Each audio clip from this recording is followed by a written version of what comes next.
ფიზიკური გადატვირთვა იყო, ჩემი გულის პრობლემები, რომელიც მე საქართველოსგან მომხვა, ეს არის ორი უმძიმესი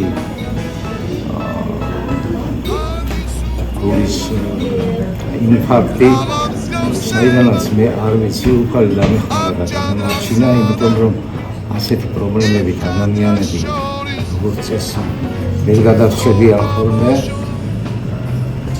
და ეს ყველაფერი დაგროვდა, 5 თვე ვიყავით ქუჩაში მე და ჩემი მეუღლე, ინოვაში, თოვლში, სიცილიაში. და ერთ დღესაც გავიფიქრე, ფაქტიურად წავედი ამ ქვეყნიდან. მაგრამ გონება სადღაც მაინც იმხელა გზალა მომეცა, რომ ფიქრმა გადამარჩინა და გავცოცხლდი ესე. მაშინ დაიბადა მარტინ მეკალნიშვილი. ეს იყო ჩემ ცხოვრებაში ძალიან დიდი მოვლენა.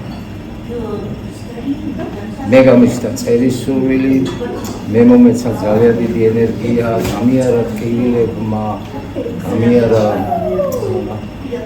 ძალიან ბევრმა საყოფაცხოვრებო პრობლემების. ბატონო ვარდე, წერა როდის დაიწყეთ? იმიტომ რომ მე ვიცი, რაღაც განსაკუთრებული ისტორია გაქვთ წერასთან დაკავშირებით. და ისიც ვიცი რომ აქამდე არასდროს არ წერდით და ესე უცებ ერთ ჩვენი დღეს გადაწყვეტეთ რომ დაგეწყოთ წერა და როგორ მოვიდა ეს ყველაფერი თქვენში ეს მოვიდა იმის შემდეგ რაც ჩემში დაიბადა ვარდენ მეკალონიშვილი და მე გავხდი ფაქტიურად როგორც თქვენ აღნიშნეთ ორი პიროვნება ვიყავი ნუგზარული დია გავხდი ვარდენ მეკალონიშვილი და საინტერესო ფაქტია კიდე იცის ხო ერთი კვირის წინ აღმოვაჩინე რომ გასულ საუკუნეში საფრანგეთში ცხოვრობდა კიდევ ერთი ვარდენ მეკალონიშვილი რომელიც ჩემსავით წერდა იყო ნოველისტი პოეტი და საზოგადოების აქტიური წევრი და თავიდან ესეთი შტაბ-შტილება რო წავიკითხე ვიკიპედია ამ ადამიანზე ვიფიქრე რომ ჩემზე ხომ არ არის მეთქი მაგრამ წლები აშკარად არ ემთხოვოდა კი მაგრამ აი როგორ დაირქვით რატომ ვარდენი და რატომ მეკალონიშვილი და ზუსტად ამაშია ამ ისტორიის თავისებურება რომ როგორ შეიძლება რომ ორ ადამიანს სხვადასხვა ეპოქაში გვეფიქრა ერთნაირად და დაგვერქმია ერთი და იგივე სახელი ჩვენ თავზე. ვინ იყო ძალიან საინტერესოა. არ ვიცი ფაქტიურად ვინ იყო ეს ადამიანი, არ ვიცი, მაგრამ 1902-ში დაბადებული, 1972-ში გარდაცვლილი. ზოგჯერ საფრანგეთში ცხოვრობდა. ესე იგი მას შემდეგ რაც რუსეთმა დაიპყრო საქართველო, ეთყობა ჟორდანიასთან ერთად არის წამოსული, მაშინ ეგ იქნებოდა 20 წლის. სადღაც 21-ში წამოვიდნენ, ხო? 21-ში წამოვიდნენ გემით ემიგრაცია საფრანგეთში პირველი ნაკადი, ხო? და ის მან აქ დაიწყო წერა ჩემსავით და პირველ რიგში დაერქვა სახელი იგივე რაც მე და რეალურად არ არსებობს, ხო ეს გვარი? რაც მე დავირქვი და ეგ იყო 1921 წელი სადღაც და მე 2019 წელს მოხდა ჩემში ეს 100 წელია სხვაობა. გამიგე? ეს კაცი ჩემსავით ესე იგი მოიქცა და დაინახა თავის თავში ნახა იპოვა ვარდენ მეკალონიშვილი. და მე როგორ ვიპოვე გეტყვით, მაგრამ თვითონ როგორ ვიპოვა არ ვიცი. და როგორ ნახეთ თქვენ ეს ვიკიპედიაში შემთხვევით. ინტერნეტში აღმოვაჩინე ერთი კვირის წინ და ესეთი აზრი დამებადა რომ ხომ არ ვაგრძელებ მე მის ისტორიას მეთქი. აი რაღაცა გაორება მოხდა თუ რა მოხდა ისე მაინტერესებს ეს პიროვნება აუცილებლად მოვიძიებ და ჩემთვის ძალიან საინტერესო პიროვნებაა რასაკვირველია ეს. აუცილებლად უნდა მოვიძიებ. ვარდენი მე რატო დავირქვი? ვარდენი დავირქვი იმიტომ რომ მე ჩემს შემოქმედებას და ჩემს ესე ვთქვათ ნაწერებს არ მივიჩნევდი და არც ახლა მივიჩნევ ძალიან დიდი მნიშვნელობის მქონე და მე არ მინდოდა ვაჟას ან ილიას შევდარებოდი და გამახსენდა ან აკაკის და აკაკი გამახსენდა როცა სახელს ვირქმევდი იმიტომ რომ მე ვიცოდი რომ უკვე სხვა ვიყავი მე არ ვიყავი მუგზარ ურიდია უკვე ამიტომ ითხოვდა ეს ამბავი ეს ისტორია იმას რომ მე ახალი სახელი და გვარი მქონოდა აკაკის ჰქონდა ეგეთი აკაკი წერეთეს ეგეთი ისტორია მას აწუხებდა ერთი პიროვნება რომელსაც ერქვა ვარდენი სახელად და პოეტობდა ესე ვთქვათ და სადაც კი ნახავდა აკაკის სხვათა შორის ქუთაისელი იყო სადაც კი ნახავდა აკაკის ეუბნებოდა გადასცემდა თავის ნაწერებს და ეუბნებოდა რომ ბატონო აკაკი აი მე წერ ლექსებს და იქნებ ნახოთ შემიფასოთ ეუბნებოდა აწუხებდა და ერთხელაც აკაკი მუთხრა წერე ჩემო ვარდენ წერს დასვი ის არისო პოეტი თუ არ გამოხვალ წერას მაინც ისწავლიო მეს ამიტომ დავირქვი ვარდენი რომ იქნებ წერა მაინც ვისწავლო მეთქი პოეტი ჩემგან არ გამოხვალ და მეკალონიშვილი კიდევ იმიტომ რომ მე ასე წერს, ჩემი ვარდენი ასე წერს, რომ არც მწერალი ვარ და არც პოეტი, მეყავარ მხოლოდ მეთი, რა უნდა იყოს იმაზე მეტი, თურცელზე, თეთრზე, მუზებს რომ ვფენდი. აი ესე წერს და აქედან გამომდინარე მეყალმიშვილი გახდა ის. საინტერესო. აი ეს პიროვნება, რომელიც მე-20 საუკუნეში ცხოვრობდა პარიზში და ჩემს ანალოგიურად ცხოვრობდა, ესე ვთქვათ, და მოღვაწეობდა, მანაც ეს სახელი და გვარი დაირქვა ზუსტად. გასაკვირია, ძალიან გაოცებულია. პირველი რა დაწერეთ გახსოვთ? პირველი დავწერე ნოველა გასაკვირველი ემიგრანტულ თემაზე, რომელსაც ქვია 5 ევრო. 5 ევრო? რატომ 5 ევრო? იმიტომ რომ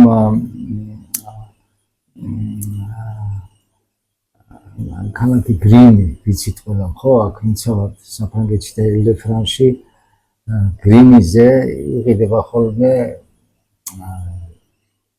კონტრაბანდული სიგარეტი და წავედი მის საკიდლად და შემხდნენ ქართველი ემიგრანტები, ოჯახი, ახალგაზრდა ოჯახი, ჩემი მეგობრები ბავშვთან ერთად, რომელიც სიცხიანი და ავად იყო და დედაც ავად იყო.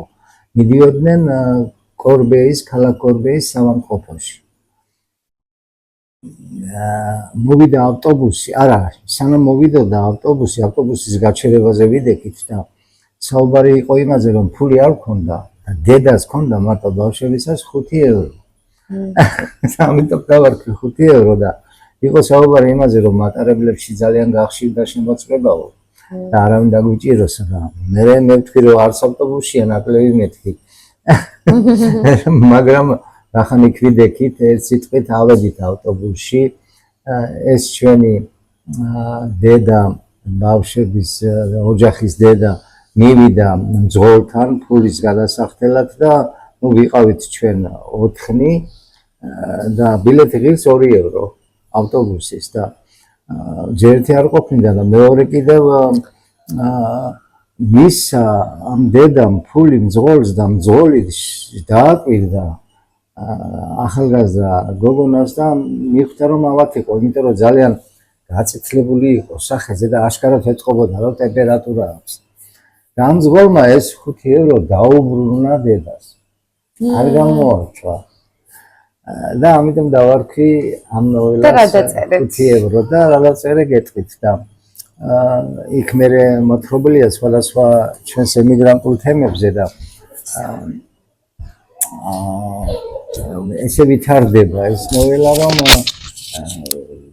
ხატია ჩემი ნოველის გმირმა მითხრა, რომ მალე აპირებდა საქართველოში წასვლას, დაბრუნებას, იმიტომ რომ 2 ბავშვი ყავდა აქ საფრანგეთში ჩამოყვანილი, 2 შვილი და 2 შვილი საქართველოში ყავდა დატოვებული. ბებიასთან ყავდა დატოვებული. ერთ დილითაც გაისმა ტელეფონის ზარი დილის 6 საათზე და ხატია მირეკავს, რომ იციო, ჩვენო საქართველოში მივდივართ. ეხლა ავტობუსში ვართ და მივდივართ ბრუნდებით საქართველოშიო. ჩვენ გაგვეხარდა მე და ჩემი მეუღლეს სასაკვირველია და მე რომ მოვჩით საუბარი, ძილი შევიბრუნე და ვნახე სიზმარი.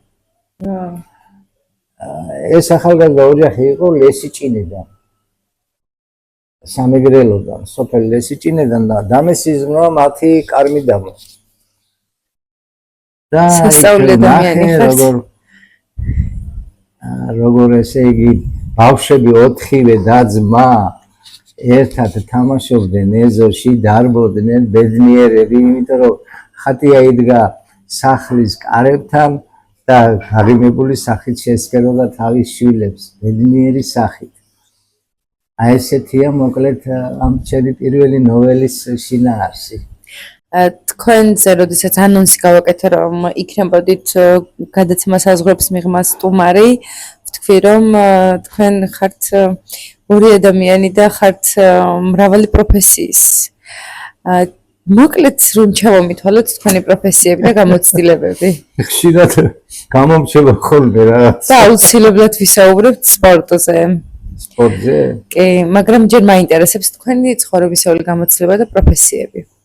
რომ ჩავამithვალოთ ისე მოკლედ. საერთოდ? ხო, კი. საერთოდ მე ვიყავი ჩემი პირველადი პროფესია იყო ინჟინერი და ვიყავი რკინიგზის ექსპლუატაციის ინჟინერი და ვარ კიდეც. აი ესე ერქვა ჩემ სპეციალობას. მე მუშაობდი ერთ-ერთ სამინისტროში, საკმაოდ დიდ პოსტზე ვიმუშავე, მთელი საქართველოს მასშტაბით და ჩემი სამსახური იყო საკავშირო მნიშვნელობის. და რუსულ ენაზე მიწევდა, არ არის პოპულარული დღეს ეგ თემა, მაგრამ მიწევდა მუშაობა ძირითადად რუსულ ენაზე, მიწერა, მოწერა და ასე შემდეგ. შემდეგი პროფესიები დაიწყო უკვე 90-დან. როცა უკვე დაიშალა საბჭოთა კავშირი, საქართველო გახდა დამოუკიდებელი ბჭყალებში და მე დავიწყე ფიქრი იმაზე, რომ უნდა შემეცვალა აუცილებლად ჩემი პროფესია. არავის არ ჭირდებოდა რკინიგზის ინჟინერი და თუმეტეს არც ეს სამინისტრო და ასე შემდეგ.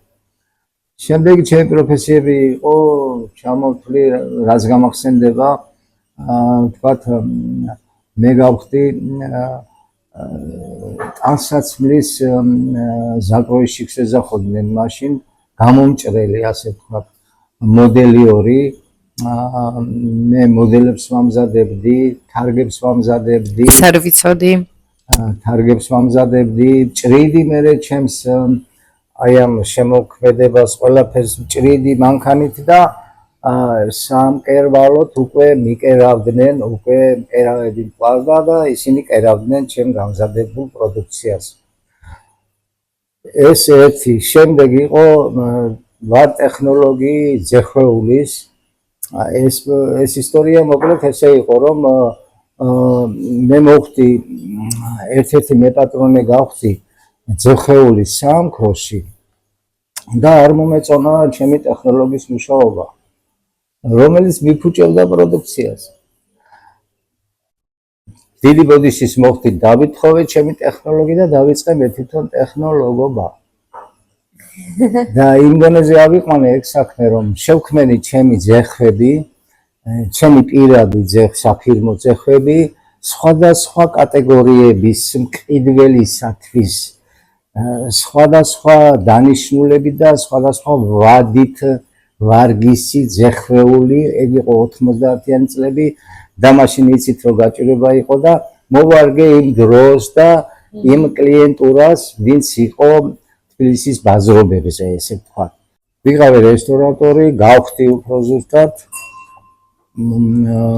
მიმუშავია საზღვარგარეთ დამლაგებლად, რომელ პროფესიასაც მე ძალიან დიდ პატივს ვცემ, იმიტომ რომ მე ამით მინდოდა გამეგო ჩემი თანამშრომლების, მომავალი თანამშრომლების შრომის ფასი. ვიმუშავე დამლაგებლად, ვიმუშავე ჭურჭლის მრეცხავად, ვიმუშავე მზარეულის დამხმარედ, ვიმუშავე მიიმტანად და ყველა ეს პროფესია მიყვარს. ძალიან ბევრი პროფესიებია, რომელიც მე ვიცი და მიმუშავია, საზღვარგარეთ მიმუშავია მაღალ დონეზე და მე ამითი ვამაყობ. მაგრამ მე მაშინ არ ვიყავი ვარდენ მეტალების შვილი. ხო, მე ვიყავი რესტორნების მენეჯერი, ბარების მენეჯერი და მაქვს ჩემი სისტემები. აი ერთ-ერთი სისტემა, ბევრი რომ არ მოგაწყინოთ, თავი იყო ესეთი 6 თვის დაწყებული მქონდა მენეჯერად. მუშაობა, როცა ჩავფიქრდი, მანამდეც ფიქრობდი, რომ როგორ ყოფილიყოს ჩემი ობიექტი გამორჩეული, რითი.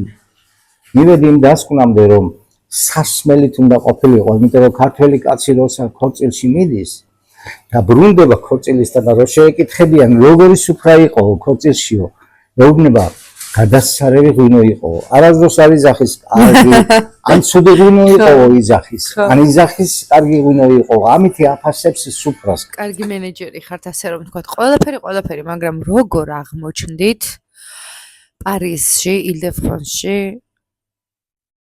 ტენისში ჩემპიონი და საერთოდ როგორ აღმოჩნდით, ანუ საიდან სად? პირველ რიგში უნდა გითხრა, სოფო რომ მე ესე ვეჯახი ჩემ თავს. ვარდენ ყველაფერჩიკი. ტრაბახში არ ჩამომართებ, შარშან მივიღე ოფიციალურ შეჯიბრებებში 44 მატჩი ჩავატარე და 44 მატჩიდან მაქვს 29 გამარჯვება. თუ თქვენ აკრიფავთ ინტერნეტში საფრანგეთის შეხვალთ საფრანგეთის ფედერაციის საიტზე და აკრიფავთ ვარდენ მეკალ ისა ნუგზარ ურიდიას, იქ მე ნუგზარ ურიდია ვარ. იმიტომ რომ საბუთებით ნუგზარ ურიდია ვარ და მეშლება აი ვარდენი წამომცდა მაინც. და შეხვალთ საფრანგეთის ფედერაციის საიტზე, იქ ამ მონაცემებს ყველაფერს ნახავთ. რა ჩაატარა ნუგზარ ურიდიამ, ვისთან მოიგო, ვისთან წააგო და ასე შემდეგ. ძალიან საინტერესოა და ჩვენ ვამაყობთ თქვენით, მაგრამ ყველაზე მნიშვნელოვანი რაც არის, მე რაც მომწონს და რაზეც გიждდები და საერთოდ რატომაც მინდოდა რომ ჩვენ მაყურებელს გაეცანი უფრო ახლოს და ყველაფერი სოდნო და კარგად თქვენ არის თავდაუზოგავი შრომა ქართველი ბავშვების მიმართ. თქვენ აკეთებთ ძალიან დიდ საქმეს. ბავშვებს ასწავლით ჭადრაკს, სრულიად უსასყიდლოდ, როგორც საკვირაო სკოლაში, ასევე დადიხართ სახლებში და ბავშვებს უტარებთ გაკვეთილებს. ანუ ყველაფერთან ერთად ხალხნო ეს ადამიანი არის ჭადრაკის მცოდნეც. ამასთან დაკავშირებით, როდის მიიღეთ გადაწყვეტილება, მოგეცათ ამის შესაძლებლობა, რომ ბავშვებთან გქონოდათ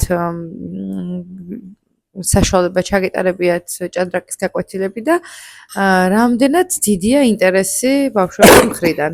მე პირადად ვიცი, მაგრამ თქვენ მინდა რომ მისაუბროთ ამ ყველაფერზე. დიდი მადლობა, სოფ რომ ამ თემას შეეხე. იმიტომ რომ ეს არის ჩემი უმთავრესი მიღწევა, ასე ვთქვათ, რომ მე ბავშვებთან მუშაობ და მე ვამაყობ, ამით რასაკვირველია. და ბავშვებს ვასწავლი არა მარტო ჭადრაკს, ბავშვებს ვასწავლი საქართველოს გეოგრაფიას, საქართველოს ისტორიას, მათემატიკას, ფსიქოლოგიურ ტესტებს ვუტარებ ბავშვებს, ვუტარებ პოეზიის საღამოებს, ლიტერატურას ვასწავლი და ვასწავლი ბავშვებს, რომელთაც არ იციან ქართული წერა-კითხვა, ვასწავლი მათ ქართული წერა-კითხვა. ჭადრაკსაც რასაკვირველია და ჭადრაკში ჩვენს თამარ მეფის სახელობის ტაძარში მყავს 45 მოსწავლე. ასაკი არის მათი 3 წლინახევრიდან, ჩემი 7 კვირა ჩემპიონები დაჯილდოვდებიან, თასები, მონაწილე ბავშვები ყავს უკვე 34, იმედია კიდე გაიზრდება რაოდენობა და პირველი ჩემპიონი ეყოლება პარიზის თამარ მეფის სახელობის ტაძარს, ჭადრაკში პირველი ჩემპიონი, ისტორიაში პირველი ჩემპიონატი იქნება და ძალიან საინტერესო. ამის შემდეგ მე არ ვიქნები ალბათ მაგ ბავშვებთან მომავალში, მაგრამ გააგრძელებენ ჩემს უკაცრავად სად მიდიხართ? მივლინებით ცოტა ხნით და ისევ დავბრუნდები. კი, მხოლოდ არ ვიცი ვინ ვიქნები მომავალ ცხოვრებაში.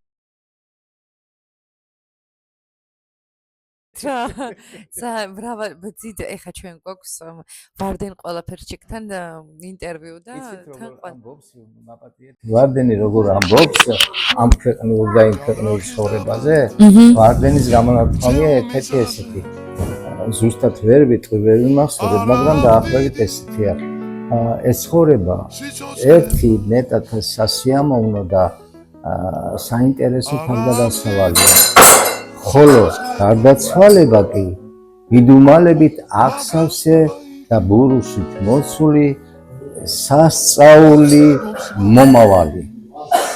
ნუ დაახლოებით ესეა, ზუსტად ვერ მიმახსოვრებ ჩემს გამონათქვამებს, მაგრამ ესეა და მე მჯერავს რომ მე ისევ დავბრუნდები თქვენ.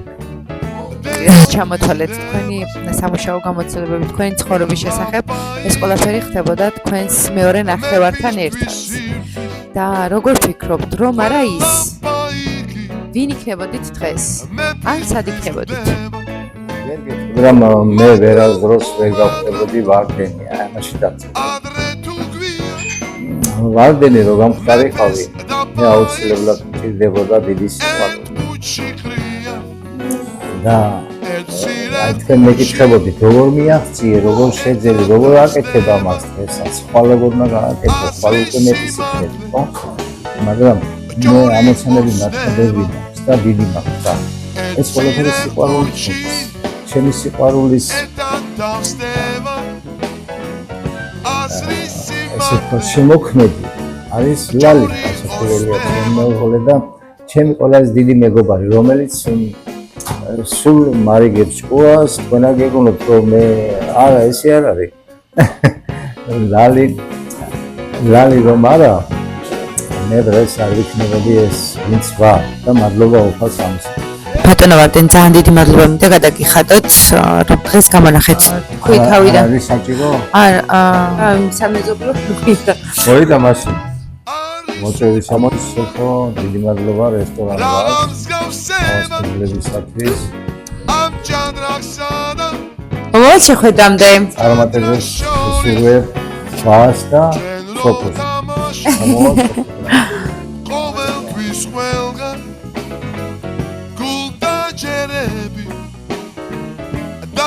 Zaprebi da pazerchema apatara sevda apaiki sevda swa ara peri